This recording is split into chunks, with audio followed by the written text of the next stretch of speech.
All right.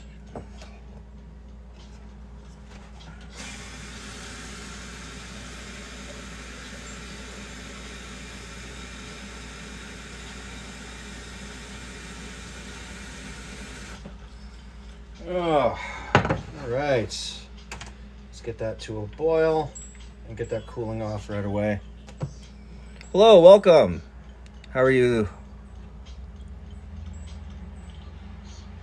What in the butt? Welcome everybody. Hi. How you guys doing out there? Welcome. Okay, so for anybody that's in here right now, I'm going to go ahead and I'm going to start on really simple Italian style pasta tonight. Nothing too crazy. I'm going to do it on penne, but I'm going to use just a little bit of the leftover fresh veg that I got lying around in the fridge from earlier this week. So this would be a good way to use up all those ingredients, and yeah, we'll go do that. If you guys can, just go ahead and hit the likes. That helps me find other like-minded people like yourselves who want to talk about food culture, talk about recipes. You have any questions about food, go ahead, ask in the comment section below. I'd appreciate it. All right. So right now I just have some water going in the back. Really simple. Always start with cold water because I don't know. It depends on, I guess, where you live and how the water is where you are. Because sometimes it actually contains a small amount of sodium in the water itself. So if you go with cold, can't go wrong. And then just hit it with a little bit of sea salt in the pan. Nothing too crazy. Okay, so while that's going, I'm going to go ahead and start... well, actually, I'm going to start a couple things. I'm going to start lightly sauteing my bacon. And I actually have a little bit of pepperoni sausage that I'm just going to use up because I have a little bit extra of it.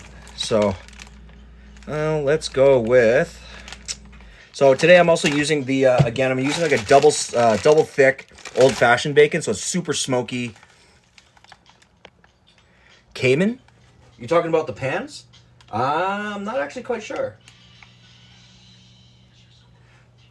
These are Gothams, as far as I can tell. Asshole, thanks so much for the live follow. I appreciate it. Yeah, and don't forget to hit those likes. I appreciate it if you guys can do that. It helps me find other like-minded people that want to join in and talk about food, talk about recipes, food culture, stuff like that. Okay, so right now I'm just going to cut up the double thick bacon and get that into the pan, slowly sweating. Because for dessert, I'm thinking about doing a chocolate and peanut butter trifle over top of a red velvet cake that we have left over. Logan, thanks so much for the follow. Nico Bellic, don't do it, man. You have so much to live for. Yeah, of course I do. But I'm still going to do it.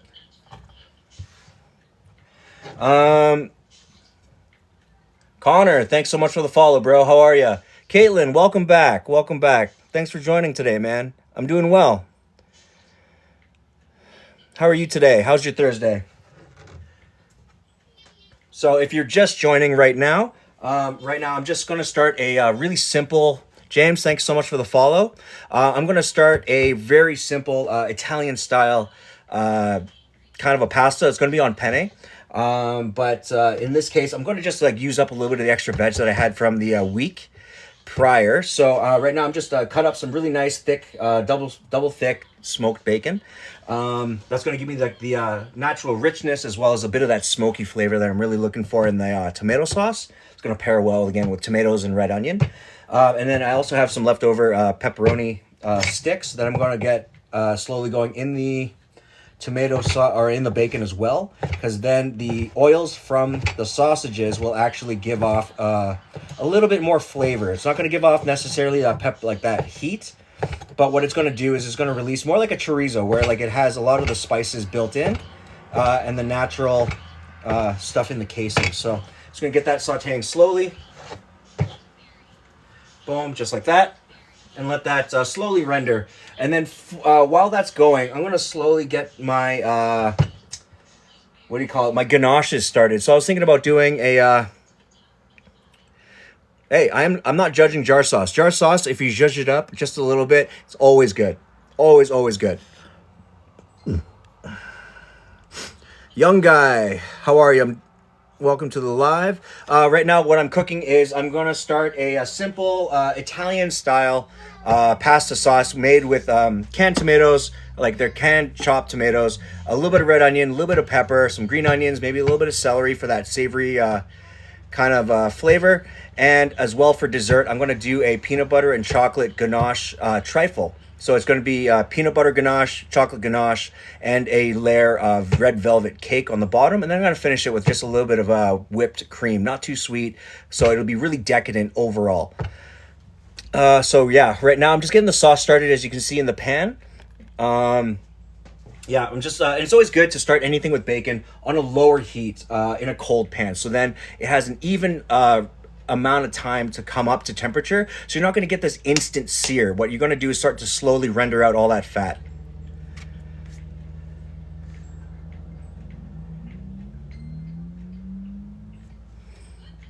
Jay, thank you so much for the follow. I appreciate it. Welcome everybody. I hope everyone's having a great Thursday. There's quite a few people in here, so yeah. Right now I'm just doing like a simple penne Italian pasta tonight, and I'm probably going to actually, when I explain what I'm going to do, I actually forgot that I'm actually thinking about putting a little bit of like goat cheese that I have left over. It's like it's either like a pepper and truffle salt, or it's going to be like a herb and garlic kind of goat cheese finish. So I think I'll add this really good creaminess at the end, but we'll get to that. So in the back here I have some water going with a bit of sea salt, and then in this thing I'm actually going to go ahead and get started on my ganaches, because I need those to be completely heated through but still kind of runny, so I can leave them into the pan as well. Latiha, thank you so much for the follow. I appreciate it, you guys. And if you guys can do me a solid, hit those likes for me. It helps me out a lot in the algorithm. Helps me again. Lisa, thanks so much for the follow. Again, it helps me find other people, put this live in front of people like yourselves who want to watch things about food culture, restaurants, recipes, stuff like that. So again, if you guys have any questions about food, any questions about recipes that you really want to try out, anything like that, please leave a comment in the section below. I'll be happy to answer any of those questions, okay? So yeah, right now I actually have some chocolate ganache. Right here that I made maybe a couple streams ago, and I want to actually just go ahead and use it up. With this, I actually used a really nice dark chocolate, right? Even now it has a really great viscosity to it, so I want to just get the rest out of it, and I'm going to loosen up the chocolate just a bit, just because you kind of want to be able to pour it into your cups or into your container, and do it in a way that's not like what do you call it, not super messy. Okay, so for this, I'm just going to empty the rest. I'm going to use all of it, actually, if anything. Boom, just like that. I'm going to keep the container just because, and then I'm going to turn on the heat to super low. Get that heating nice and slowly so it doesn't burn the chocolate. I'm going to add a hit of milk to this. Okay, just a touch of milk. Nothing too serious. Okay. Tanya, how are ya? Lisa, hold on one second. Just gonna go here. Yeah. My talent for cooking, to be honest with you, I've been a chef or a cook for the last 25 years. I started cooking when I was I entered kitchens when I was about 13 as a dishwasher, and I've been in kitchens for that length of time. So I've been roughly a sous chef or a chef at various restaurants here in Calgary, Alberta, probably for the last 18 or so years. It really depends on what kind of gig I'm kind of looking for. Tanya, right now what I'm making tonight is a really nice... They are Gotham pots. Yes, they are. What I'm making tonight is a very simple Italian style fresh pasta sauce. Really simple. It's a good way to use up a lot of the extra veg and a lot of the excess things in my fridge right now. So in the pan right now, I have a little bit of pepperoni sausages that I had left over, as well as some double thick smoked hickory bacon. Mel, thank you so much for the follow. I appreciate it. And also, thanks so much, guys, for the likes. I really appreciate that as well.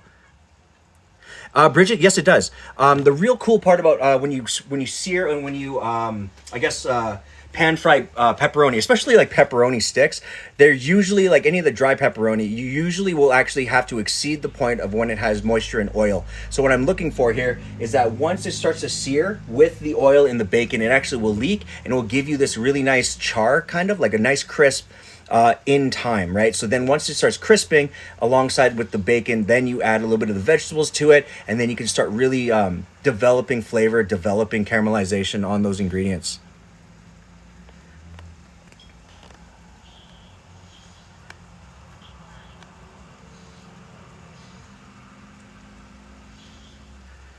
Oh yeah. She's just in the other room, just having some quick snacks, and then she's gonna hit up some dinner. I guarantee it.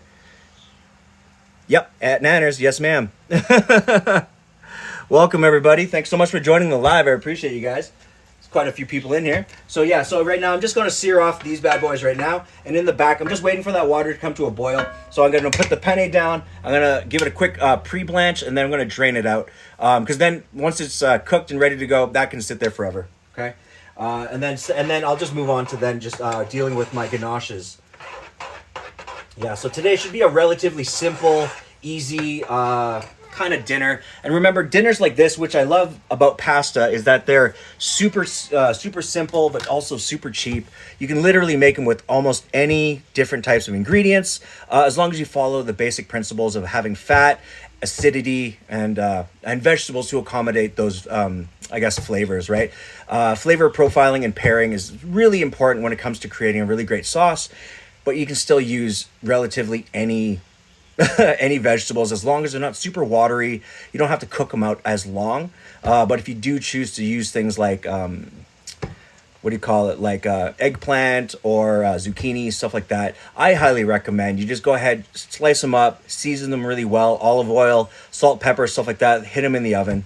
You know what I'm saying? Get them roasting, all that stuff. Leave them out to sit once they come out of the oven. Once your sauce is nice and turns into a kind of a gravy, nice, really overall sauce, add your vegetables in afterwards, and it'll give you a much better flavor because that roast flavor will then have time to meld with that sauce as well. Okay. Nice. Okay, so perfect. So my ganache is starting to loosen up real good, actually. So this will be good once the milk is all incorporated overall. Yep, perfect. Yeah, and that's kind of the consistency that you're looking for with your ganache. That's really, really decadent, right? Nice and rich. As well, again, with the ganache, it's just, I think I used for the initial one, it was about a pound or about a half pound of dark 70% chocolate. 70%. I want to say it's 70%, but I think it might have been a little bit darker. And then just heat up about a cup of cream. Cup to 2 cups of cream. And then all you're going to do is heat up the cream, put your chocolate into a bowl, pour your cream over top, let it sit. Nothing crazy, right?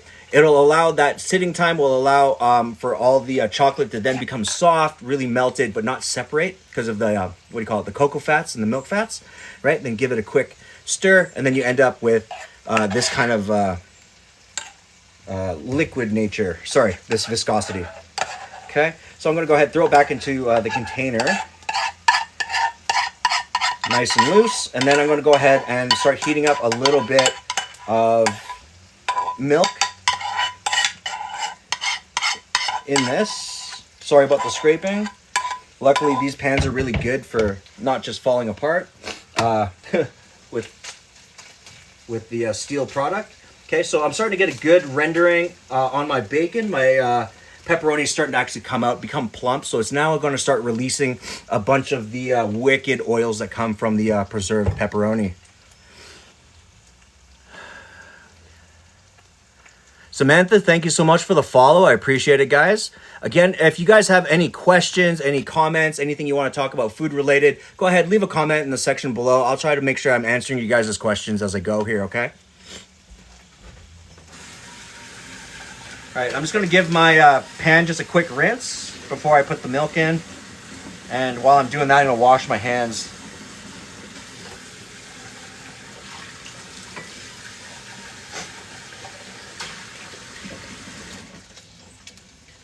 Okay, beautiful.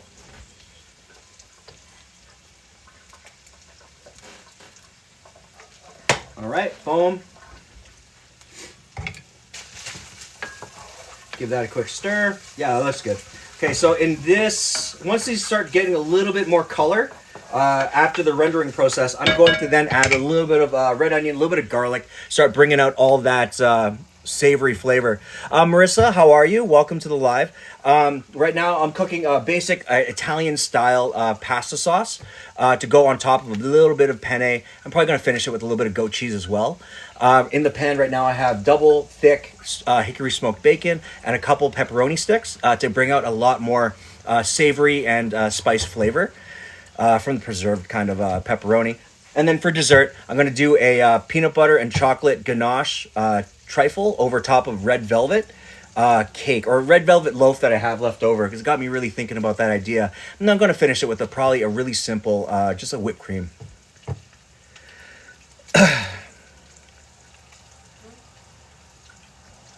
Nice. Oh, I think it should be all right. Again, it's all kind of theoretical, but I think usually the end result is always good as long as we take our time with it. Don't over or undercook everything. Just try to develop as much flavor as we can in the sauces. So that's what our primary goal is in this live.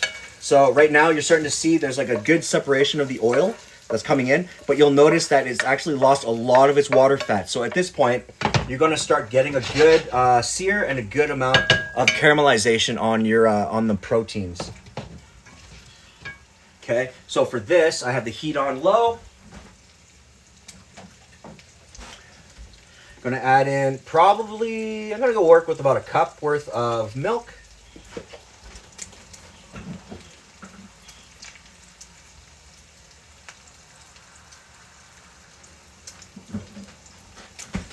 Okay, nice. We're starting to get that caramelization. Okay, and then with the milk for my peanut butter ganache, I'm actually just going to wait till it comes up to a light simmer, just enough to soften and melt the peanut butter. So then once I mix it, it'll then congeal, take on a lot of that liquid, emulsify with the essential peanut oils, all that good stuff.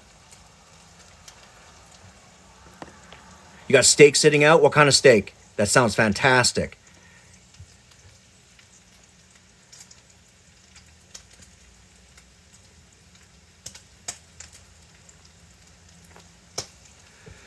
Kimmy, thanks so much for the follow. I really appreciate it. Welcome everybody that's new. I appreciate you guys for showing up.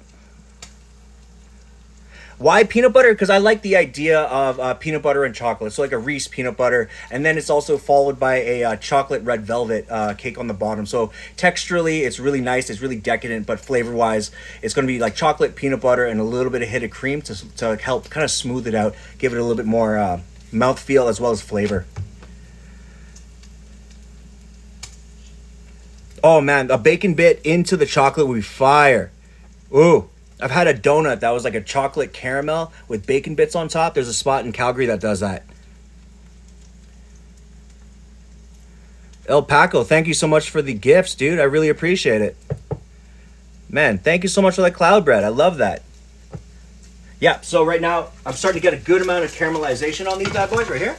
Right on. So what I'm going to go ahead and do is I'm going to start just with the leftover onion that I got. I'm going to dice that guy up and get that out of the way. So then I can cool down the pan kind of so it doesn't, not everything's going to start to burn, okay? No. All right, so again with the onion, I'm just going to give it a quick dice, nothing too serious.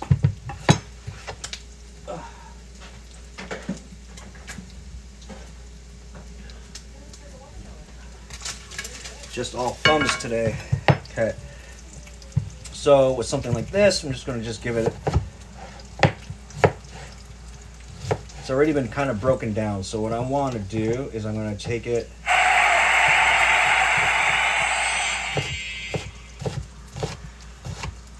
Am I a master chef? No. I've worked with guys that actually worked around master chefs, which is pretty awesome. Yes, honey. Oh, cool. Watermelon. Nice colors, dude. After when I raise this, can I help you? Not right now. Daddy's just trying to get dinner started, okay? Kiddo. No, Daddy's doing stuff with knives. Okay, so gonna take the onions, get those in there right now, get those rendering out in the fats. And my water's starting to boil as well, so I'm gonna get my pasta in as soon as I can over here. So I got these red onions just chopping up, and then I'm gonna hit it with a hit of garlic as well. I'm just gonna wait till the red onions take on a little bit of caramelization, because then you're gonna get that hit of sweetness as well as the onion as well. Young Royal, thank you so much for the follow, dude. I appreciate it. Gemini, welcome. Eating meat is mean. Well, it's true, but I do enjoy it. We grew up in Alberta, and we eat a lot of steak around here, unfortunately. So steak and bacon are what we're into. Gemini, right now I am making a simple Italian-style pasta. Right now I'm just working on the sauce in the pan. I have a little bit of pepperoni sausage, the dry cured pepperoni that I rendered out with a little bit of double sliced smoked bacon. Kendra, thank you so much for the follow. I appreciate it. And yeah, I'm just going to render this down. I'm going to hit it with a little bit of garlic, and then I'm going to go from there. So for dessert as well, we're going to do a peanut butter and chocolate ganache over top of. I don't mind vegan meat, except that right here and where we are, it's super expensive still. So it's not really economical for our price value. Desi, thank you so much for the follow. I appreciate it.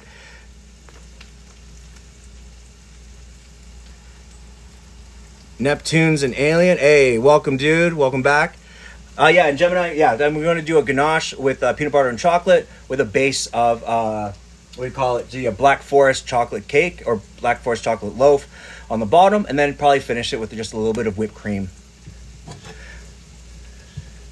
Jeannie, thank you so much for the follow. I appreciate it. Welcome, everybody. If you guys are new here, I appreciate you guys joining me.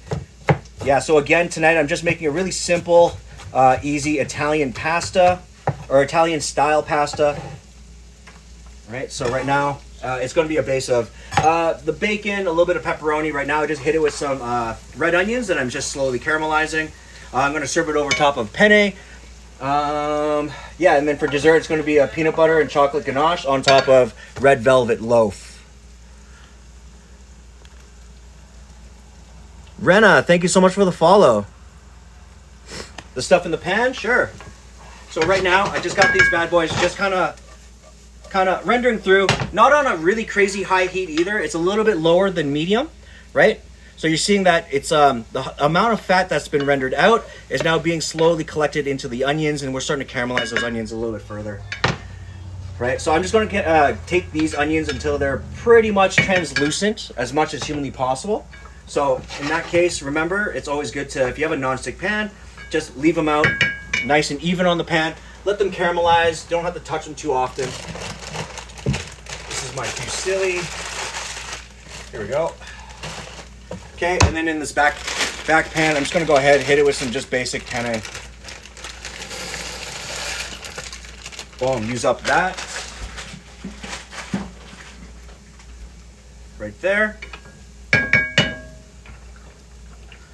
Right? When you deal with pasta as well, try to stir it as best you can at the beginning of its process. Once it starts rolling again, the water starts rolling, it'll create a situation where it doesn't stick as much. Okay.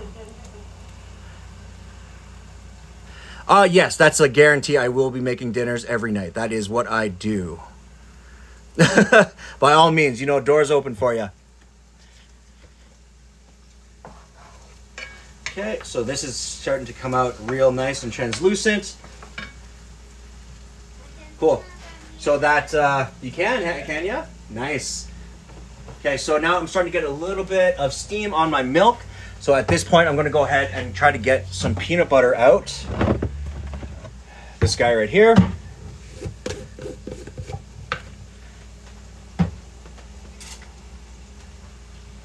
Yeah.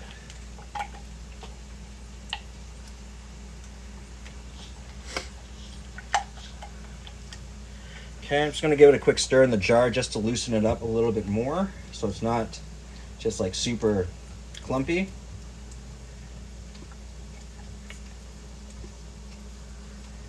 Okay, perfect. Just just like that. So I'm going to go with roughly just about a cup. Yeah, about a cup's worth of peanut butter. Nothing too crazy, because this will be good enough fat content to emulsify with your milk, so that when it's at temperature, you can add the milk in, give it a stir, and it won't become too thin. But then over time, it'll have a chance to set and actually become nice and thick. So I'm just gonna give my hand a quick wash.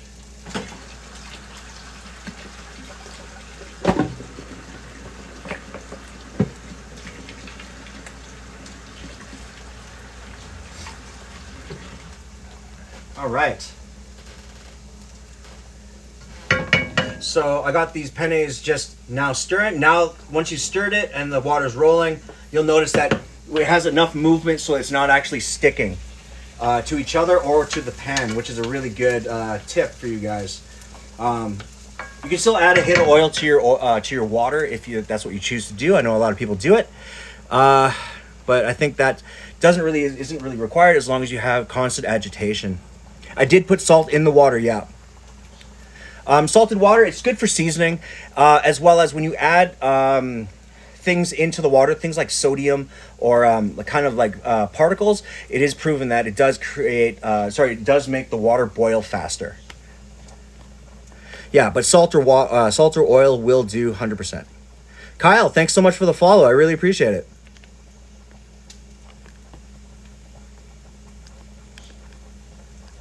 Jace, how are you? Welcome to the live. I appreciate you guys for joining us. I'm doing well, man. How are you? How's your Thursday, bro? Okay. All right. Whoops. Let's pull that back. Okay, boom. So now I'm starting to get a really good translucent color on my red onions. I'm going to go ahead and hit it with some garlic.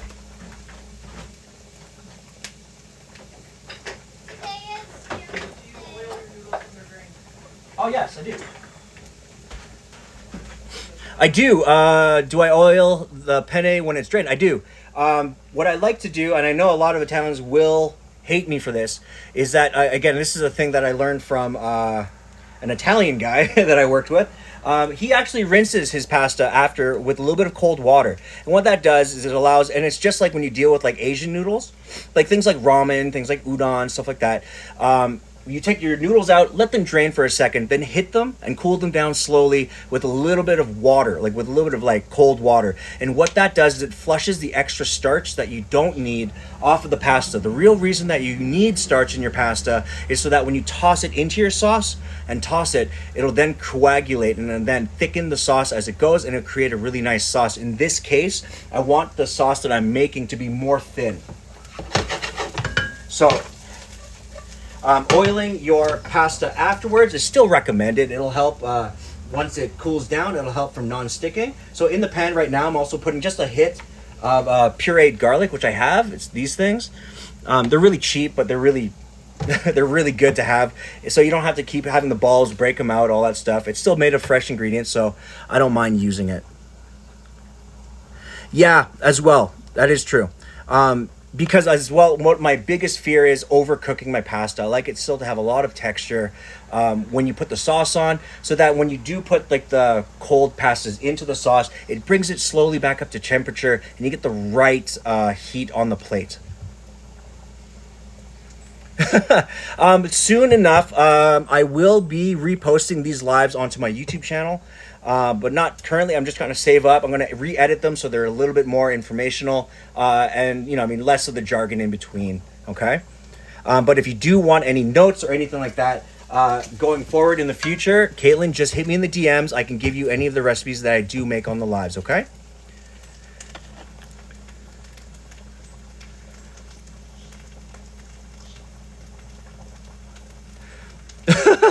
Jace, hey, I appreciate you for asking, dude. But I do have to update everybody that is new to the live. I appreciate you all for showing up and coming and watching.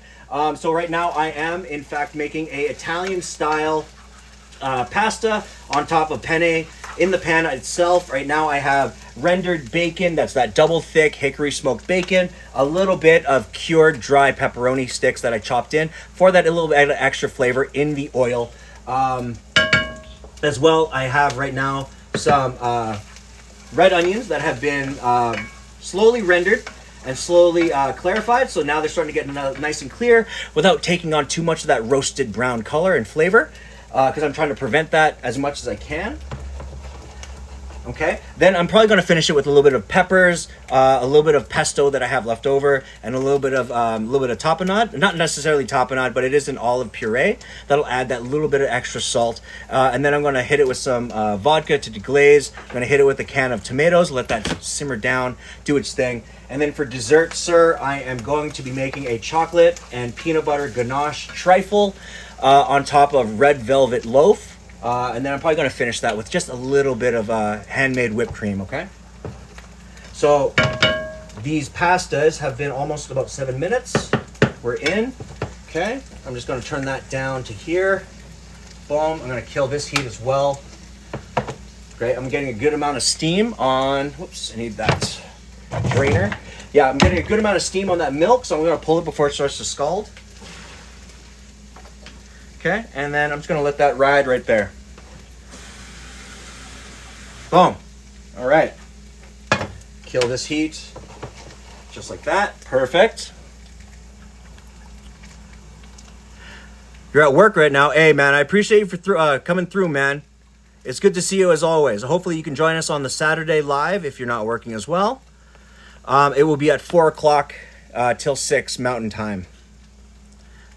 But as always, man, if you're not through later, I appreciate you for hanging out, man. Much love. Okay, and anybody that's new out there, anybody that's here currently, don't forget to hit those likes for me as much as you can.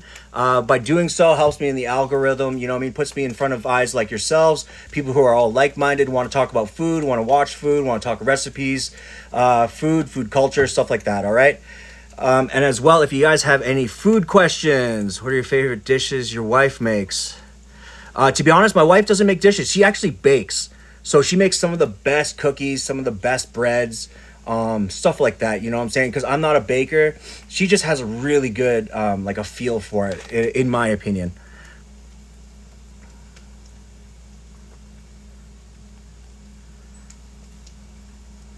Z loves you. Is going to be his girlfriend's going to be with it, and that's why they don't cook like you do. You know what I mean? It's all about trying to cook at home. You know what I'm saying? Get all that good stuff going. Okay, so I have this right now with the garlic. I'm starting to get a good amount of caramelization finally, right on the meat and on the onions without taking on too much blackened color. So at this point, I'm gonna go ahead and keep the heat up at a 5 instead of the 4.5. I'm gonna hit it with just a little bit of vodka on the pan to deglaze. All right, and what this is gonna do is it's gonna help bring out a little bit of that extra flavor. That alcohol is going to help then re-impart a more of a concentrated flavor overall. Okay, and this will give me enough time to then we'll cut up this this yellow pepper. Okay, boom. Okay, well, I'm just going to just trim off these because I don't want to waste those.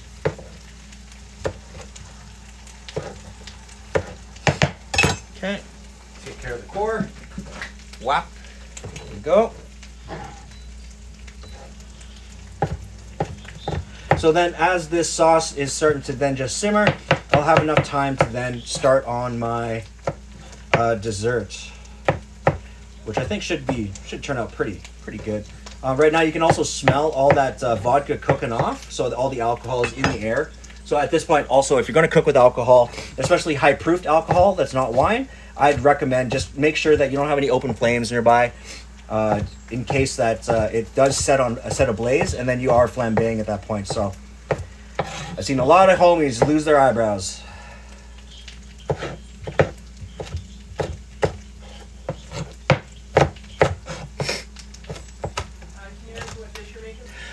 Oh, Z, how are you? Welcome to the stream. I appreciate you for joining us. So for tonight, right now I am working on a Italian style pasta. It has a little bit of the in the pan right now. I have that double thick hickory smoked bacon, a little bit of cured dried pepperonis, as well as I just went ahead and seared off a little bit of red onions and a little bit of garlic. And then I just right now deglazed it with a bit of vodka just to kind of help bring all of the fond and any of the bits on the bottom of the pan together. And now I'm going to hit it with some yellow peppers just in the pan, and I'm going to let that slowly roast off as well. Okay, just like that. Okay, and then to follow, I'm going to probably hit it with my canned tomato sauce. Actually, I'm going to hit it with the pesto that I have left over, and a little bit of olive tapenade puree.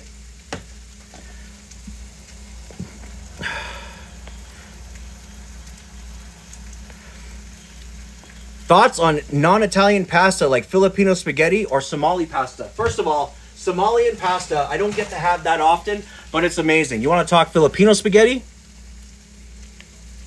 Feel me? That banging. Classic with that and some hot dogs. Ooh. Juju, absolutely. Roll through. I got a plate for you. Yeah, Penne's dope. Bye. Thank you so much. I appreciate the follow. Welcome. Yeah, who said that? It was Spider. Yes, you can use, I mean, if julienning the peppers is your bag, by all means. I mean, you don't have to follow what I'm doing exactly, except that as long as you have the consistent amounts and consistent sizes of your vegetables going in, they'll all cook consistently, okay? Okay, somebody wants me to, okay. Oh, yeah, you're damn right I came prepared with that Filipino spaghetti. If you've never had it, it's basically regular tomato sauce, but it's sweet. So it is a basil and oregano based sauce, essentially, but it is one of those. It is one of those like sauces that's like either you love it or you hate it. But it's one of those things in Filipino culture that came from around the Second World War, because again, when we had a lot of Americans in the Philippines, what was it? We had a bunch of Americans in the Philippines that were kind of missing home, and a lot of them were like Italian type immigrants or people that were like European based that immigrated to the U.S. that are now at war and stationed in the Philippines. So a lot of the people there at like the ice cream shops and stuff like that, they actually decided that they just took ketchup and added some other extra ingredients to it, sugar, stuff like that, because again, this taste palette of the American pasta palette, they liked it a little bit sweeter than they did savory. So at the end of the day, they still had spaghetti, like for the stuff from pancit, stuff like that, and then they just threw the sauce on, threw some hot dogs, really make whatever we had work, and that's what really attributed to what we have as that sweet Filipino spaghetti today. BK, thank you so much for the follow. I appreciate it, you guys. Yeah, Jollibee's is fire. If you guys ever get a chance to see Jollibee, I highly recommend giving that pasta a try. Again, it's one of those things that's either you love it or you hate it. But if you pair that spaghetti with their fried chicken, their spicy fried chicken with rice and gravy, oh my God. Get the adobo rice with their mad thick gravy. It is fire. Matt, absolutely, man, because it really depends on how you grew up.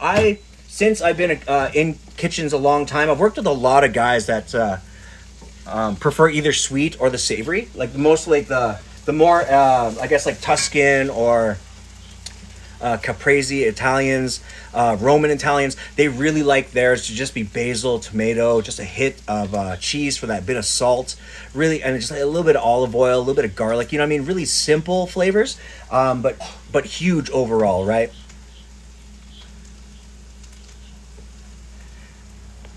Yeah, absolutely. Okay, so I'm gonna go ahead and just wash my cutting board,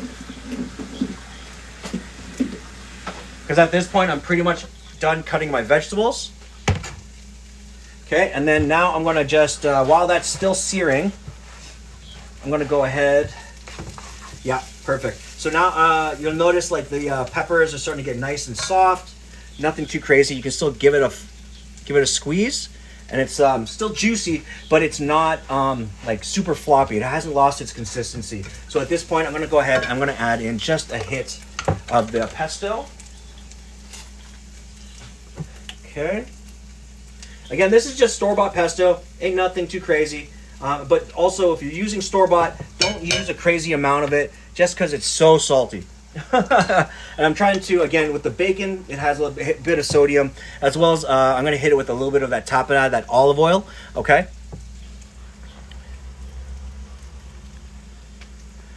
Hey, man, 10K likes. Thank you so much, guys. I really appreciate it. Okay, so I got the pesto in there. That's going to sear a little bit with the essential oils and all that stuff that's in the pan. So I'm just going to give that a couple seconds. Again, you don't want to overcook the penne that's in there, strictly because it is very fragile. The basil and the olive oil will burn at a certain point, right? So it's not as forgiving, but you still have to act quick with it. Robert, thank you so much for the like and follow. I appreciate it, man. Brown sugar and beer and homemade chili? Absolutely, dude. Ooh. Right? There's nothing like spicy and sweet chili. You know what I'm saying? Like with that hit of like that super like robust savory beef or a beer. Amazing.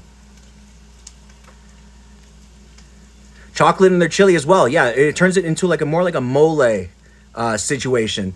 Amy, thank you so much for the follow. I really appreciate you for being here. Thank you so much. And Shay, thank you so much again for the follow as well.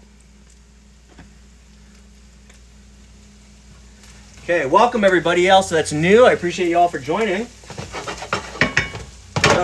For anybody that's new or anybody that's been following, just a reminder, I am now working on a Italian style tomato pasta sauce using more fresh ingredients. I'm probably going to actually garnish with a little bit of green onion while I'm doing that too. Yeah, in the pan I have that double thick hickory smoked bacon, some peppers, some dry cured pepperoni sticks that I put in so it really extracts into the oil, give me a lot more flavor. There's garlic, I just put a little bit of pesto, and now I'm just going to crack in just some diced tomatoes, some plain unseasoned diced tomatoes into the pan right now, because at this point we've started to caramelize everything in the pan, and also I deglaze with a bit of vodka. I don't have any white wine. But I did hit it with a little bit of vodka that we had. So now I'm just going to deglaze like that. Boom.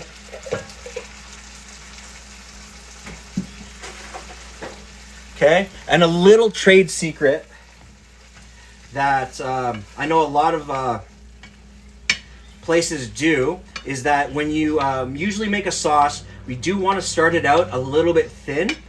Right? Just because, again, the idea behind a good sauce is that you kind of want to let it reduce down and really build flavor, okay? So to help this along, nice. So to help this along, what I'm going to do is, what I like to do is I like adding a small hit of MSG flavoring into it. So for that, I'm also going to use a little splash of the chicken powder. Just a little bit, like literally you don't need a lot. But the reason I'm putting a little bit more MSG is that it helps the umami flavor from the tomatoes be brought out much faster and in a greater amount.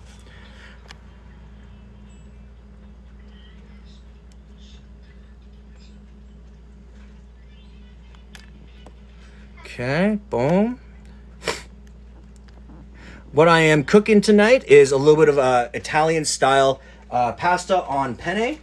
So in the pan, I have my bacon. I got my little bit of extra pepperoni, cured sausage that I have. There's canned tomatoes. There's peppers that I cooked down. Same with red onions, garlic, pesto sauce. And then I'm going to probably finish it with just a little bit of tapenade to up the amount of sodium in the thing to balance it out. And then it's going to be served on top of penne. And I'm probably going to finish that pasta with a little bit of Boursin cheese, which is like a goat cheese. So either it's going to be the black pepper and truffle salt cheese on top, or it's going to be a herb and garlic to finish it. So it'll give it a nice creamy kind of flavor.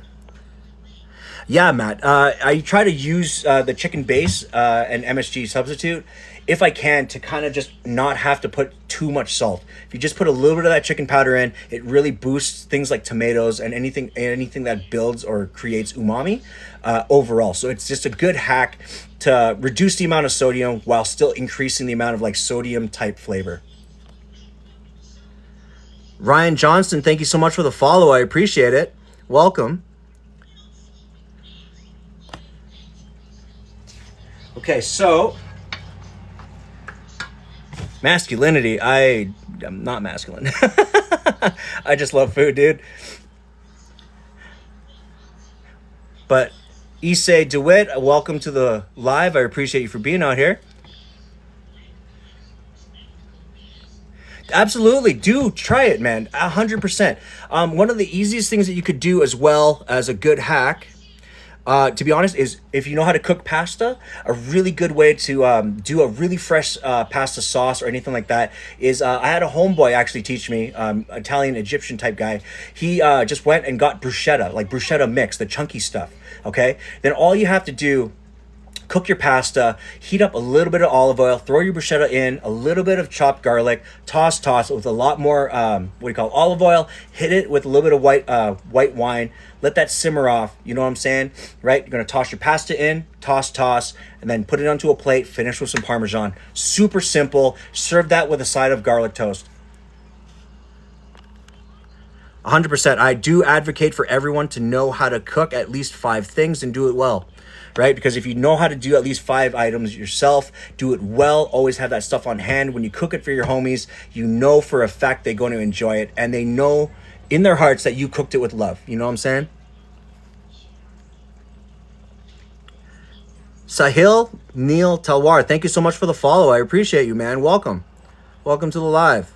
Again, guys, if you guys get a chance, go ahead and hit those likes for me. It helps me again in the algorithm. Find more like-minded people like yourselves. I love meeting new people that love talking about food culture, restaurants, recipes, anything like that, man. Yeah, absolutely. And again, if you guys have any questions, Hugh, thank you so much for the follow. I appreciate you for being here, man. Mike, I'll get to your question in a second. So if you guys have any questions about any of those things, food culture, restaurants, recipe ideas, recipe help, if you have like a recipe that you don't really can't wrap your head around, ask those questions in the comments below or hit me in the DM. I'll be sure to hit you as fast as I can, okay? And how did I go live with less than 1,000 followers? It was very simple. I've had like YouTube stuff before, as well as I do go live on things like Instagram, stuff like that. So what I did is I joined an agency, a TikTok run agency, threw them my portfolio, and they looked it over and were able to give me access to a platform so I can sell my brand.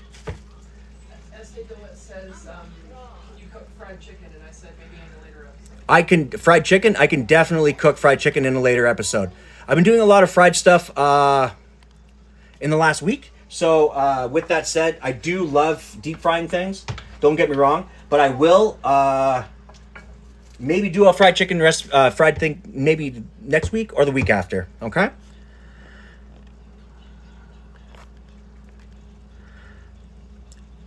Ali, shrimp homemade fettuccine is so bomb. It's so good.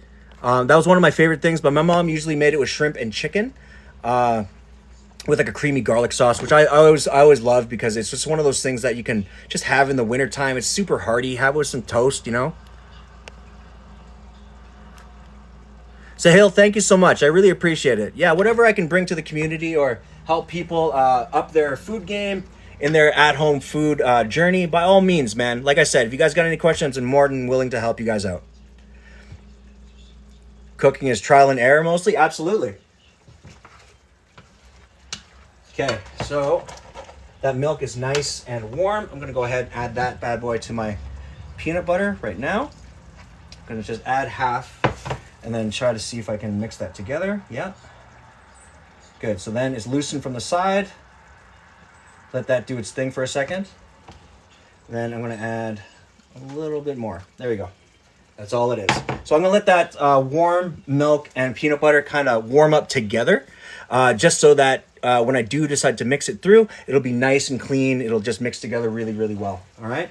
So in the pan right now, I have all of those ingredients just coming together slowly, starting to thicken up real good. So at this point, I'm going to go ahead and start on my dessert. Just kind of get those components out of the way here. Okay, so that's going to go. I'm just going to just go ahead and move some of these extra ingredients back into the fridge. Boom.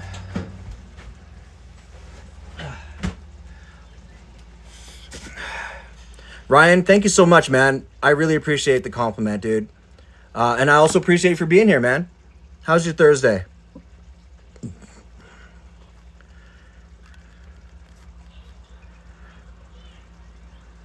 Caitlin, it's awesome, dude.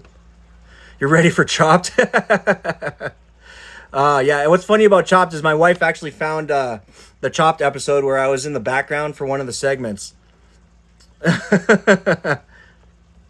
Which I find hilarious. I want to make something else, but wasn't sure what. Hey, man. Lil Lee, thank you so much for the follow. I appreciate it. You're welcome into the live. Comment about food idea on a budget, and then someone wants to know what you eat in the day and what are you making. Okay. Visual learner, there's got to be a video. All right. You need food ideas on a budget? Hey, Allie, hit me up in the DMs, please. And I can definitely get you started on that path. I had a couple other people ask the same things, and I do got a lot of ideas for budget-friendly menu items, because one of the things that we do here on Fuck You, I'm Eating is gangster-ass, dank fucking like budget meals, man. You know what I'm saying? Keep it simple, keep it cheap, but also plentiful. That's what we do around here. So hit me in the DMs, remind me to hit you up, and I will give you a rundown later tonight or tomorrow morning, okay? Other shows, I was on like Breakfast TV here in the city, nothing crazy. And then I was in the background of an episode of To Serve and Protect.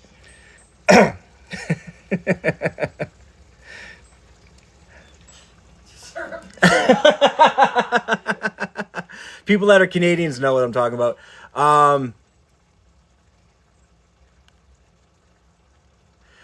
Son has autism, so getting him to actually eat anything is hard. Let me ask you, Allie, does he like, is he like yeah, I was, you asked if he's a textual eater. Does he like playing with his food? Does he like touching food? Because that will also maybe help him get if he gets his hands into certain foods, might get him to try different things in that sense, and really kind of play with the way that he absorbs the food and then takes it in.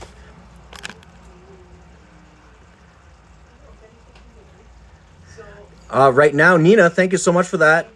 Hey, Iron Maiden, how are you, brother? Welcome back. I appreciate you for joining on the live. Nina, I am actually in the process right now of... Don't like foods touching. Interesting. Okay. Oh, my aunt was like that. Yeah. Yeah. So we'll talk, actually, because my wife's auntie is kind of like that. All the food can't be on the same team, you know what I'm saying? They're on their separate teams. So maybe I'll confer with her and see what she did to kind of overcome those like certain things. And Nina, yeah, we're currently working on a cookbook as well. Ryan Johnson, it'll really depend on how many times a week you need me to be there, brother. I'm doing well, Iron Maiden. Thank you so much, man. Yeah, right now we're just working on that pasta. We're working on a little bit of dessert. Trying to get that train going. And right now, guys, I have this sauce that's going right now, and it's coming together really, really nicely. So I'm going to go ahead and I'm going to go and give this guy a stir. Boom. Oh, yeah. See, now that it's actually, like, had a chance to sit, the viscosity's warmed up that peanut butter. So now I can give it a quick mix, and then it'll emulse into that peanut butter, creating a peanut butter ganache. In something like this as well, you can always stabilize it more. If it's like a little bit too thin but still warm enough, you can also add in a little bit of like chocolate or white chocolate to this if it is something that's a little bit too runny for your plate. Okay. Oh yeah, we're there.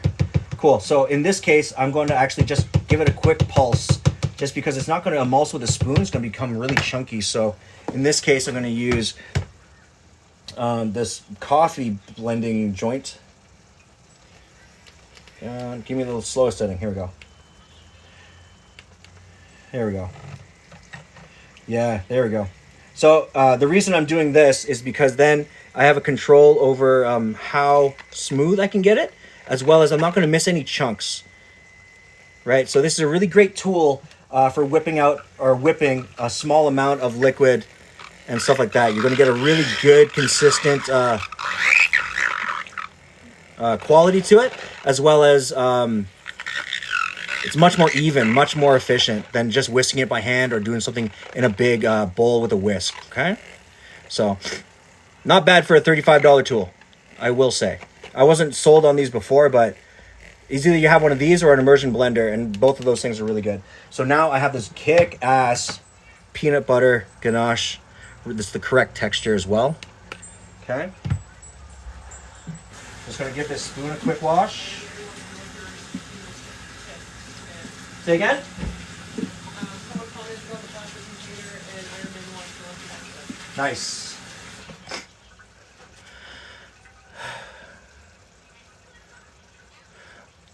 Yes, those are restaurant grade plastic 1 liters.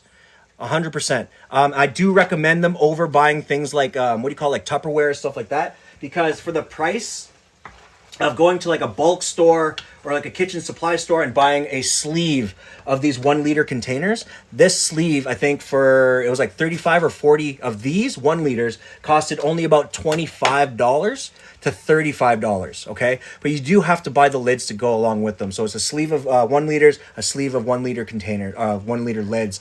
But seriously, you're buying literally like 30 to 40 1 liters, and they're amazing because they're not necessarily heat proof, but they're great for storing 1 liter sauces, doing all your salads. If you're going to take some stuff to work, you're not worried about losing it. You can they're washable, reusable, and if they run out, like the seal starts to break on them or they start get cracks on the side, you can just throw them out. Right? Super good. Iron Man wants to know if you've heard of Kiss. Have I heard of the band Kiss? Yes, I have. I don't actually. I mean, I've heard of them. I just don't listen to them, other than like whatever songs were in Detroit Rock City. Okay. Cool. So I'm going to go ahead and I'm going to rinse this guy off as well. Okay. So this guy is going. I'm probably going to hit this with a little bit of green onion as well, but we'll get to that eventually here. Ugh. Come on. You see what I'm saying? Like the sleeve of these things. Amazing.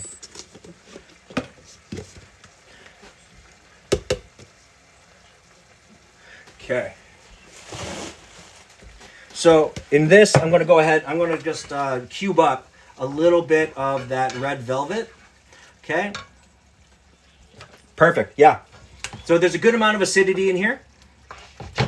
We're just gonna let that ride, and I'm gonna hit it with just a little bit of cheese to bring out some creaminess initial. So I'm gonna use this brand of Red Velvet Loaf. Really fire. It's actually really good, like $3 loaf.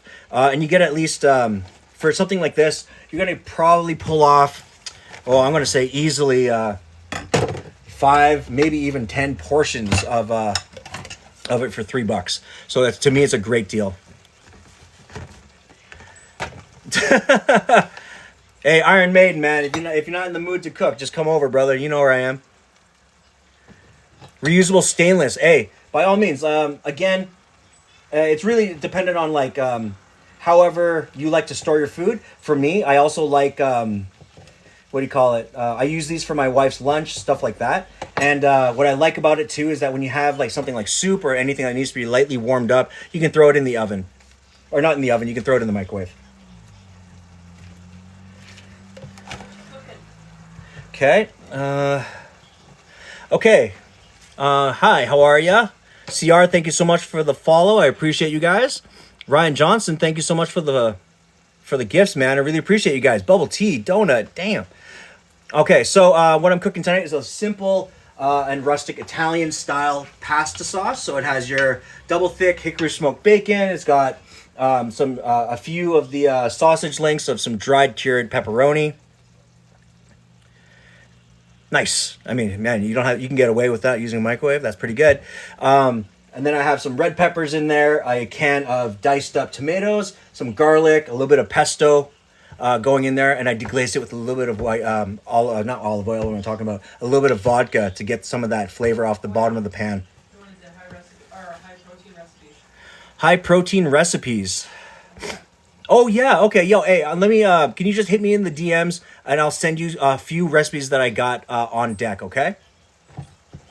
So I'm gonna turn this down all the way, and then I'm just going to go ahead and cut my red velvet loaves into small cubes because I do want these to sit really comfortably on the bottom of my cup or my plate. For this, I was thinking about serving it in one of those little wine glass cups, which I thought would be a really nice overall look and execution to it. Okay.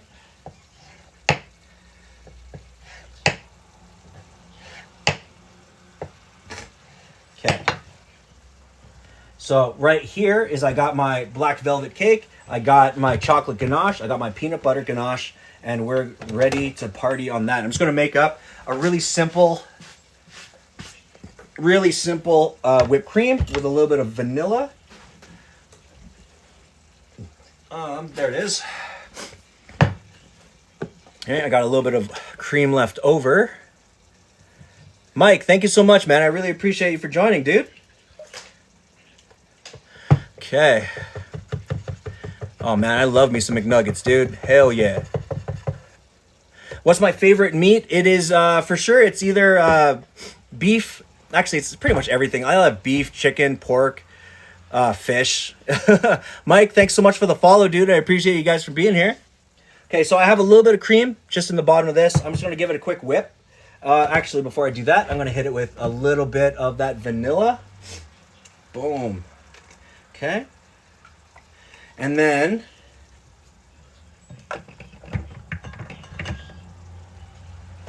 just going to give that a quick whip.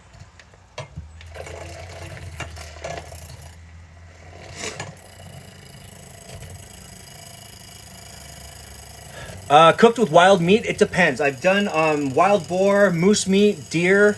I think we got ostrich. I've actually cooked more with ostrich eggs than I have with actual ostrich meat. If you had to make Gordon Ramsay a meal, what it would be? To be honest, it would be my signature dish, which is onglet steak, cooked hard seared, cooked medium rare, served on top of duck fat confit potatoes that are quick fried, and then served with a small side of charred broccolini and a little bit of truffle salt to finish it. Really, really simple.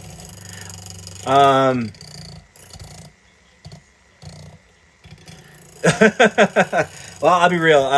Gordon Ramsay is a tough cookie to fucking work for. How did I learn to cook? I learned on my own initially, and then I worked at a casino when I was offered a job. I was a dishwasher prior, so I worked for 2 years when I was like 13, 14 here in the city at a casino. And what's awesome about that is that when I turned 15, they offered me a line cook job. Not a line cook, but like a prep and line cook job. And I did that immediately just because I really wanted to get my hands dirty. Okay, so I'm starting to get a good amount of volume on this cream. Okay, I'm just going to boost the speed up. Here we go.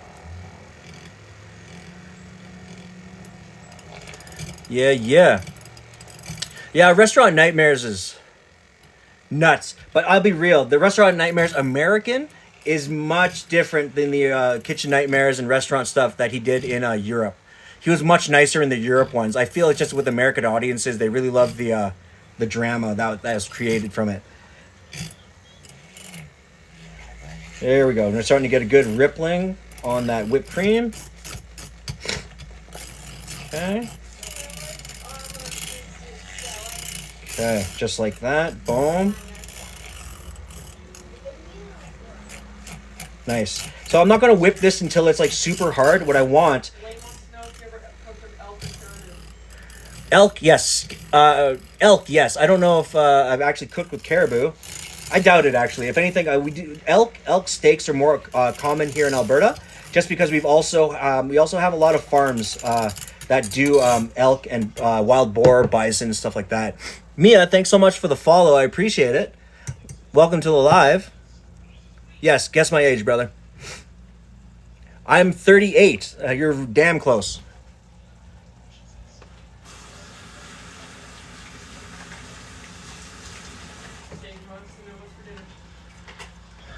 Hey, Sage, welcome, man.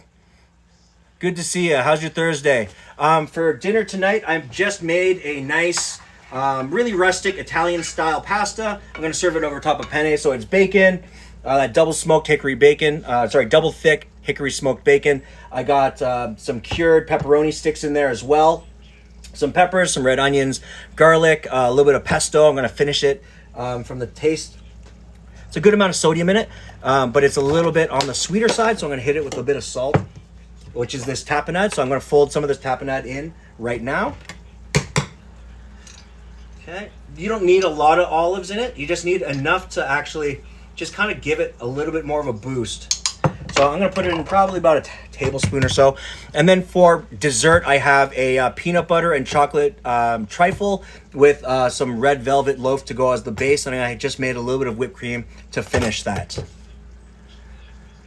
A couple buddies go out for caribou. Yeah, dude.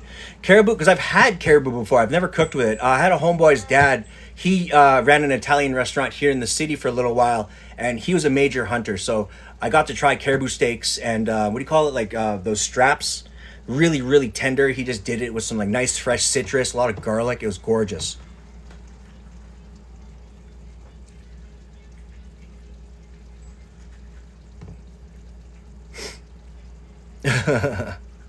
Yeah, dude. It should be a really decadent, nice dessert.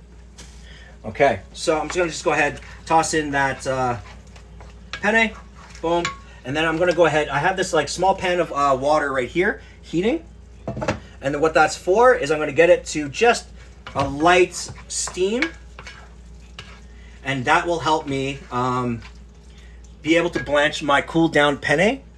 And heat it up just so it doesn't overcook, but heat it up, be able to plate it in the bowl, put some sauce on top, and then finish it with a little bit of cheese. So then we will call that done for the pasta, and then I'm going to go ahead and start plating the desserts. I'm going to actually plate it two ways, just because if you guys think about doing something that's like this at home, by all means, do it in the cup. To me, I think it's going to be a really elegant presentation, but if you don't have the right cups for it or you don't want to use cups, I'll show you how to actually execute it in a bowl or actually on a plate, if anything.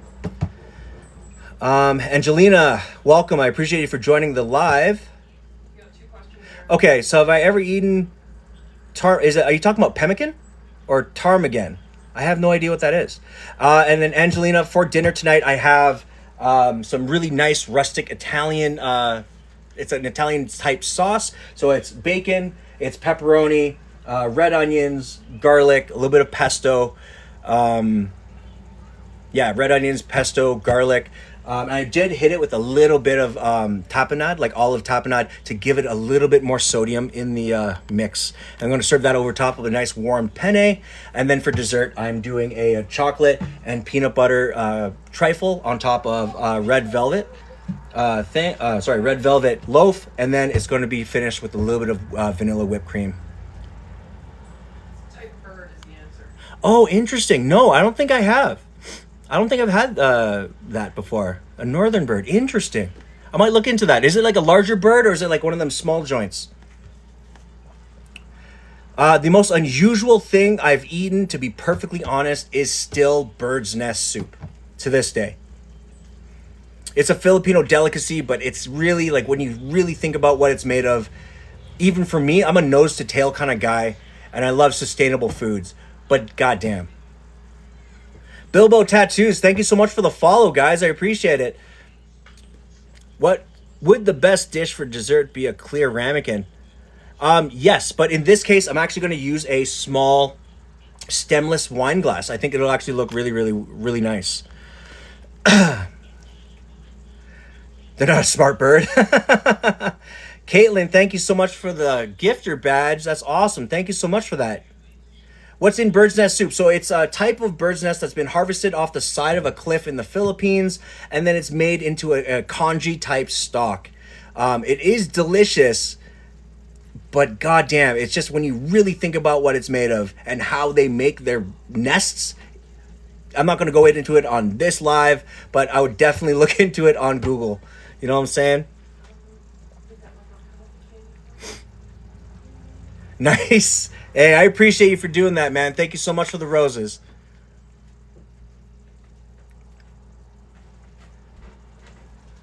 I'm gonna bestow a candy emote on this tiny person. She gave Okay. vegetable.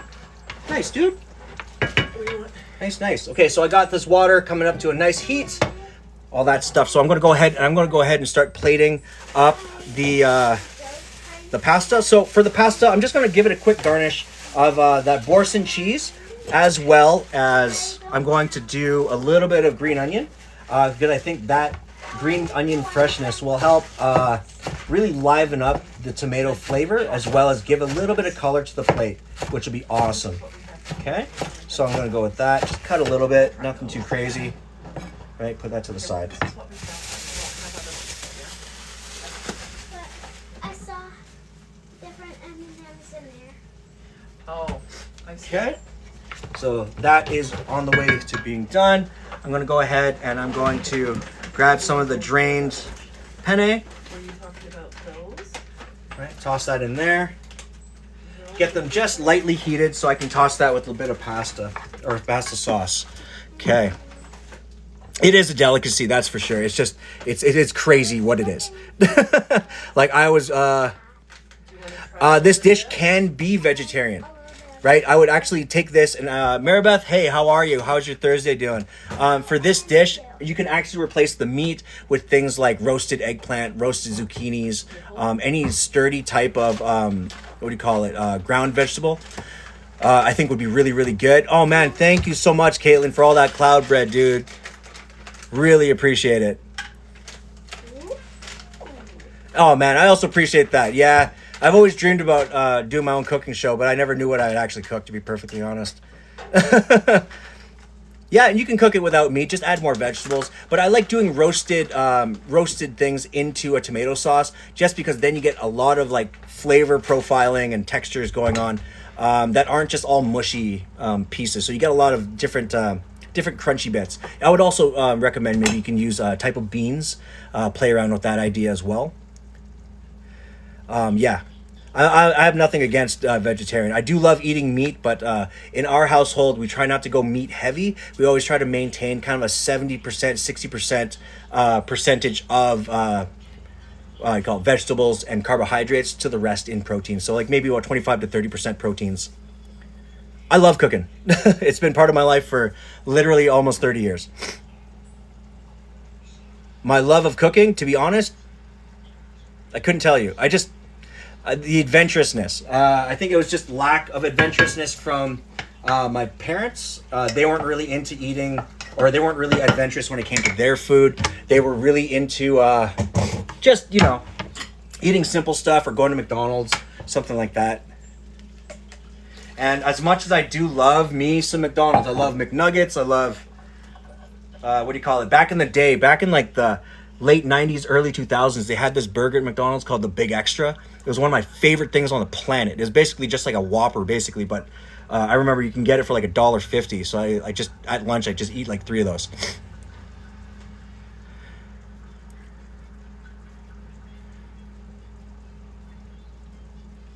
Okay, what kind of chicken? You got breasts, you got thighs, what are you saying?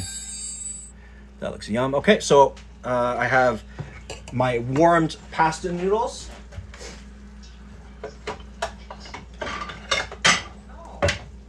Okay, so to this, since it is warmed, right, it nicely falls out, right? You get this nice bounce to it, but it still has like tensile strength, so it's not actually, yeah, you see that? So it's actually a little bit past al dente, but that's fine. Okay, so then I'm going to just go ahead, scoops. Iron Maiden, again, just hit me in the DMs, brother. I think I have a couple recipes for you. It really depends on how and what you want to cook. You want to go Asian? Do you want to go Mediterranean? Do you want to keep it American or like, Western style? By all means, I can help you out because I do have recipes written up for that. As well, if you have a rice cooker, my dude, you can actually do this kick-ass like Indonesian, Malaysian rice in the rice cooker alone as like a one step, one stop kind of thing. Because it's just rice, your broth, a little bit of chicken powder, sesame oil, a couple other seasonings, green onions, ginger, garlic, your chicken on top of the rice, boom, cook it. It'll all proof, right? So then it seasons and flavors your chicken while it cooks the rice, and the rice takes on all that brothy flavor. It's gorgeous. But I can send you a guaranteed recipe for that as well.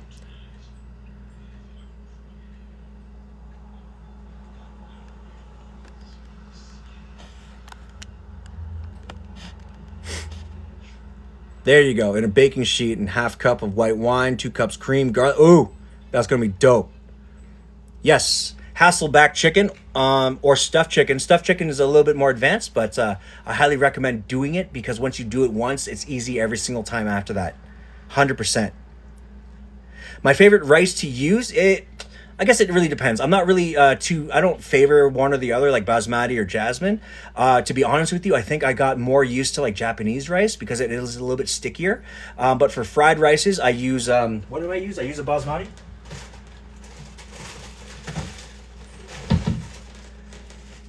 Yeah. I use like an Indian basmati for the rices that I use for like fried rices, which I think are perfect because then the grain itself really separates and has a chance to break apart when you stir fry it. Yeah, loaded with Parm cheese. Yeah, a lot of cheese covers up a lot of things, you know what I'm saying?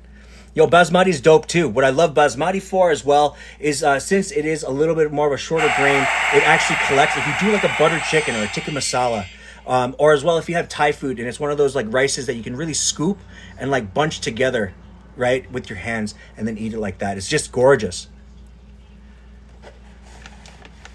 Broke college student, Ricky, hey, welcome, brother. I do have recipes. Hit me in the DMs, please, because I will have some recipes for you, but I do need to establish a baseline of what you have in your kitchen so I can help you accommodate what you have right now.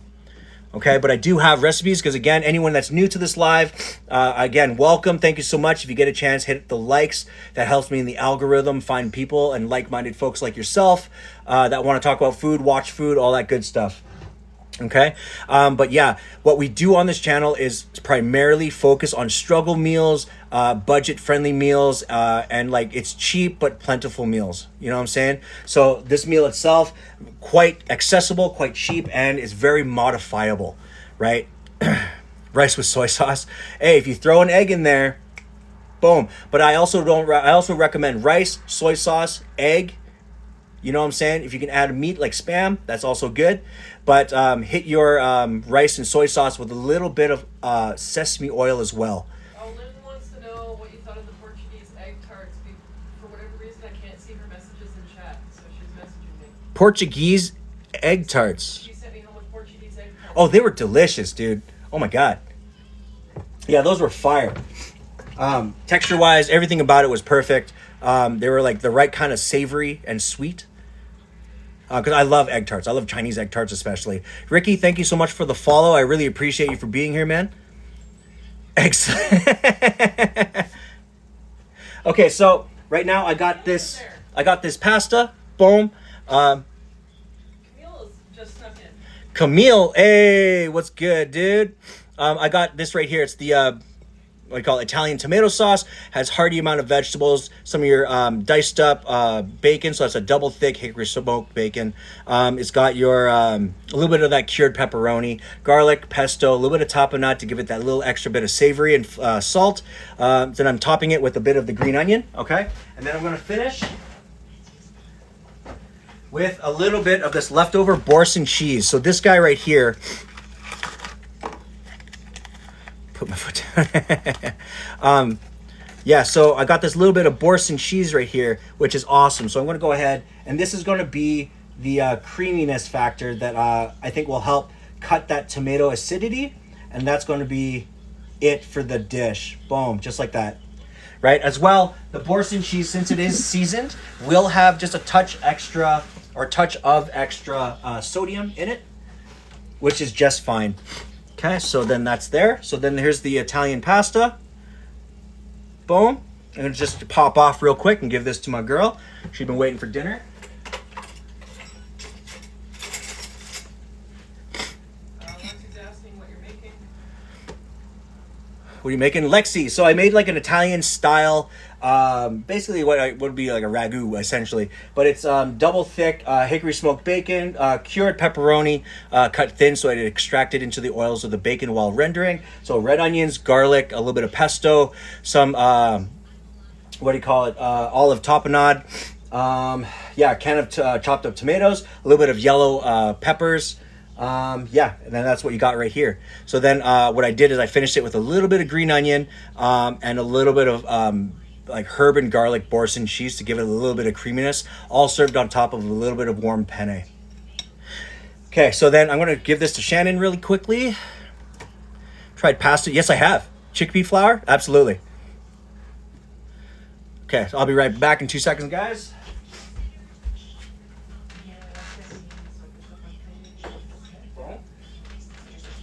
Okay,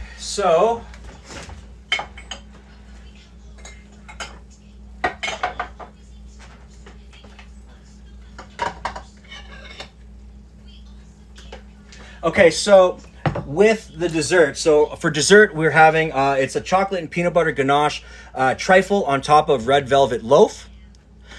We could make it spicy if you have like any extra chilies that you sauteed in with your bacon or anything like that. It would add a lot of depth and a lot of spice into the thing.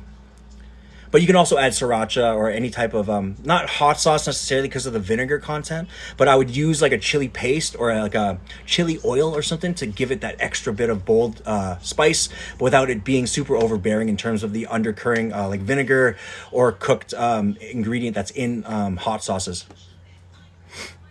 Yeah, but I didn't add any spice into this one. It's just regular ass peppers. Someone was asking if you hunt your own. Did I hunt my food? Nah. No. I'm not built like that. Okay, so for the dessert, I'm going to go ahead and I'm going to start plating up this guy right here. So on the base, again, if you don't have one of these, this is what I thought would be a really gorgeous kind of look overall. Because then it'll sit in your layers and it'll look really, really clean and aesthetically nice. But again, if you don't have one of those, I'm going to show you how to plate that on a bowl as well. Okay. So on the base, you just have your rough diced cake or rough diced velvet loaf. Boom. Just like that. We're just going to pour that in. Nothing too crazy, right? But the best part is you don't want to like pour it in and then it being weighed down. Okay, you want to keep your pour or the way you put it in very light. Okay, and then on the bowl, same thing. You're just going to create a really light, simple pile in the middle. Okay, just like that. Okay, and then in this case, though, you do want to have a wider base of your cake, so then at least when you pour on your ganaches, they sit kind of flat. All right. Hunting hot pockets, The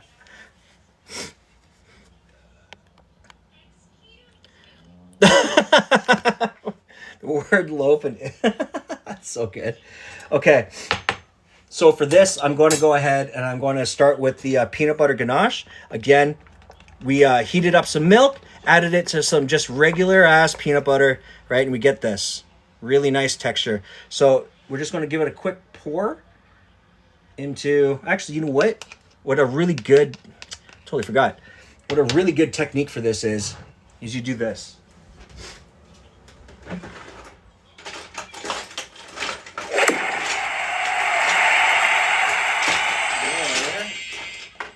did I have?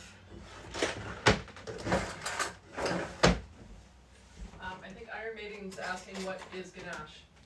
Okay, I can answer that in just 1 second. I'm just trying to find my ice cream scoop. Dad, I know what your ice cream scoop is. Uh-huh. Where is it? In the wash?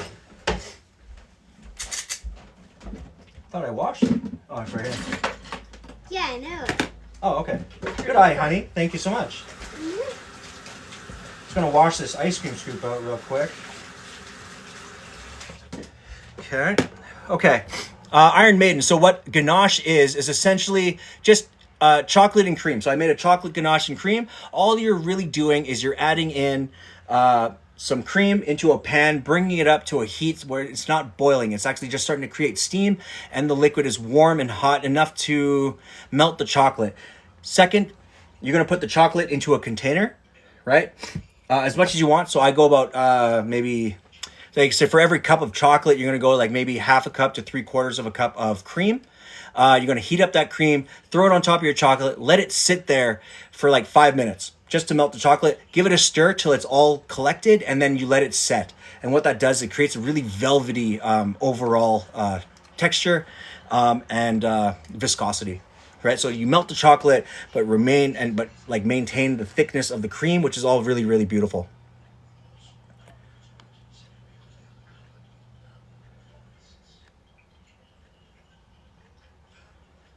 There's just a conversation going on about estrogen levels in chickpeas. Estrogen levels in I actually have no idea. Yeah, I Fatia, thank you so much for the follow. I appreciate you for being here.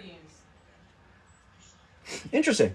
Okay, so for the ganache, what I'm going to do is one really easy way to keep your edges nice and clean is I'm actually just using a ice cream scoop. So I'm starting with the peanut butter first on top of the Red Velvet Loaf. Just a little bit more. Boom. Just like that. Okay. Iron Maiden wants to know which meat has the most protein. Say again? Which meat has the most protein? Which has the most protein? Meat. Meat. To be honest with you, I couldn't actually tell you. My assumption is always that beef did. But I would actually, that's a really good thing to look up, to be perfectly honest.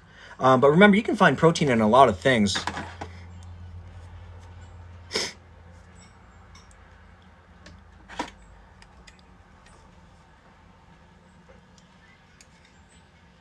Okay, so right here, so that's what I got. It's peanut butter on top of your red velvet, right? So again, I'm going to give that a quick scoop over top of the bowl. Okay, so then you just like, in my opinion, it's easier just to drizzle it, just kind of rustically, because you're still gonna get it covered up, and it's still gonna be layered really, really clean. Okay, just like that. Boom. Okay, and then we're gonna go ahead with the chocolate. Okay, and again, I heated this thing up just to loosen it. Right, you can still see that the viscosity is still there, very, very clean. Okay. Since I'm using like a, what do you call it, plating spoon, this will actually be pretty good. And then just aim to the center and then just let it flow where it's going to go, okay? Okay, so I think about 2 or 3 scoops worth. Right? Just like that.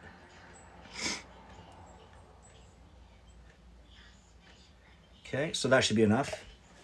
And then for the bowl, you're going to go ahead and just spin it around. Not the cleanest execution on that one. Okay, just like that. Okay, and if, again, if you have OCD like I do, just clean your rims off. All right, nothing crazy. Okay, and at this point, you can also add a few other accoutrements. So the things that I definitely have is, again, I'm going to go ahead with the score bar pieces because we're dealing with chocolate and peanut butter. Just going to add a small crunch to it for texture, as well as that caramel undertone and flavor to kind of go along with the peanut butter and the chocolate, okay? And then, since there's a small hit of caramel,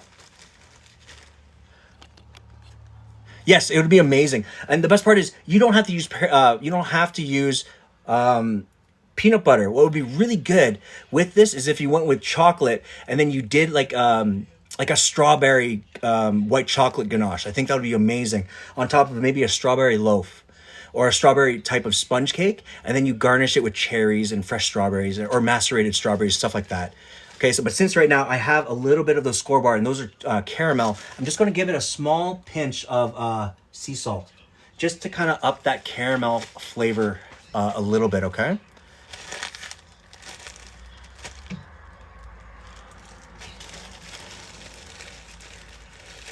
Yeah, oh my God. Nanners, you're right. It's amazing, amazing on ice cream or even waffles. Or you can just spread. Oh yeah, yeah, or spread it on toast. Incredible. Right on. Ice cream sandwiches. Dip. Yeah, dipping it. Oh my God. Yeah, that's you guys are my people, dude. Did the torch score our bit? Yes, it did. Actually, Shannon, what did you think of that? Did you eat the rice pudding, or were you too full? I ate the rice pudding. It was good. Yeah, with that burnt tough on top. Yeah. Oh yeah, dude. It does work, but I will say the score bar bits, instead of actually like bruleeing like sugar does, it actually inflates because of the caramel, and then it goes flat. It's like such a weird reaction, but delicious, bro, delicious. But I do recommend, again, with that caramel, a little bit of salt, just to amplify all those caramel flavors. Okay, okay. So now, okay, so that's what we're looking at right now. We have the loaf, peanut butter, chocolate, score bar pits. All right. And then I'm just actually going to just heat up. Here we go. Let's just do this. Grab a small. So then when you're dealing with, what do you call it, whipped cream, you can do it one of two ways. You can just throw it into the bowl as is. Right? But in something like this, what I want to do is I just want to do a quick dollop on top. And what I do for that is I use like a warm spoon. It's a very loose whipped cream as well. So what I wanted to do is just put a small little dollop like that. And I use a warmed wet spoon when it comes to cutting the whipped cream as well, okay? So this gives you a really clean kind of a football. Okay, and there we have it. Right? Red Velvet Chocolate Peanut Butter Trifle with a little bit of the score bar and fresh vanilla whipped cream on top. All right? And then again in the bowl. Right? Nothing too crazy. So it's a Red Velvet. Asking about elevated food. Elevated? What do you mean about elevated? That is code for a recreational type of infused. Oh, you know for a fact I do that. Like I have all sorts of, what do you call it? Etc. But yeah, I get hired for that. If anyone wants to do cannabis tastings, since we're in Canada, it's legal. I do those as well. They're not cheap, but they're really good. UG, thank you so much for the follow. I appreciate you, man. Dollop. Oh man, a mint would be really good, but I think it's already pretty hectic, right? What I like about garnishes is that I want them to be edible. That's why I always like hit with like a little bit of like crunchy notes or something like that. Right. Actually, if anything, I would prefer. Man, I should have done like a sugar tweel or like a pinwheel or something. I think that would look. Yes, 100%. Right. But again, I wanted there to be two options with this because I believe this is a really elegant way to present. Right. It looks really great on the plate as well as on the table of any size. But if you're just at home and you're doing it for friends, this right here is probably one of the best ways to do it. And then it gives you the option to put as much as you want or as little as you want with the least amount of like smearing on the side. You can really just do what you like if you love plating. Okay, so that's why today I just wanted to make sure that you guys saw both of these plating styles. All right. Big Fat Slim, thank you so much, man. Yeah, you know how we do around here. I like things dank. Yeah. Is that halal?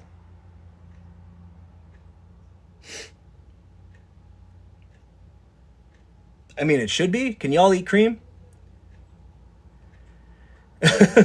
But yes, right now I am coming up to the end of my stream. Thank you so much, guys. I really appreciate it. And to anybody that's new onto the live as well and onto this stream, thank you, guys. Don't forget to follow. Just a reminder. At the end of every stream by later tonight, I always replate and I take pictures and video of the plated items after we're all done, and I would be posting them on my page. So if you guys want a closer look at the way I plated it and at the way I'm presenting it, as well as all the ingredients inside of the food, by all means, make sure you follow and like my page as well. Yeah, so if you guys can make sure that hit me with all those likes and all that stuff, I'd be muchly appreciated, because at the end of the day, it helps me get in front of eyes just like yourselves, so I get to meet like-minded people who want to talk about food culture, anything of that good stuff, okay? And as well, if you guys got any questions, the crab rangoon, hey, I appreciate that, Lynn, I really do, man. For sure, Chef Nate, thank you so much. I really appreciate you guys for being here, man. Yeah, and again, if you guys got any questions, recipe related, food related, you guys are just inquiring about what it is even to be a chef, and any questions like that involving food or the food culture, by all means, hit me in the comments below during our lives, or hit me in the DMs. I'll be trying to hit up everybody that gave me gave me a message as soon as humanly possible, okay? But for the rest of the night, it's Thursday. You guys have an amazing rest of your Thursday. Mason, thank you so much for the follow, and I will see you guys again. I will be back on Saturday, 4 p.m. Mountain Time. Straight up, I only know of halal as in it's been produced in a halal-safe kitchen, as well as it doesn't have any pork.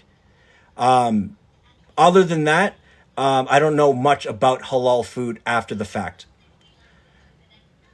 Also, because I'm also a French chef, we don't deal with a lot of halal-related things in the kitchens that I've worked in here, through my experience.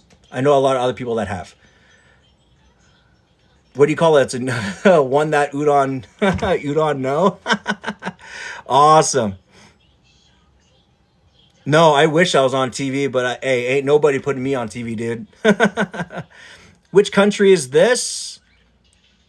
Yeah, it's just, I have specializations. Matt, thank you so much for that. Mick, hey, you're just at the end of the stream, dude. It's good to see you, bro. Tonight I cooked an Italian pasta, really rustic type of ragu. Actually, yeah, the sauce ain't halal. I'll be real. It has bacon. It has pepperoni in it.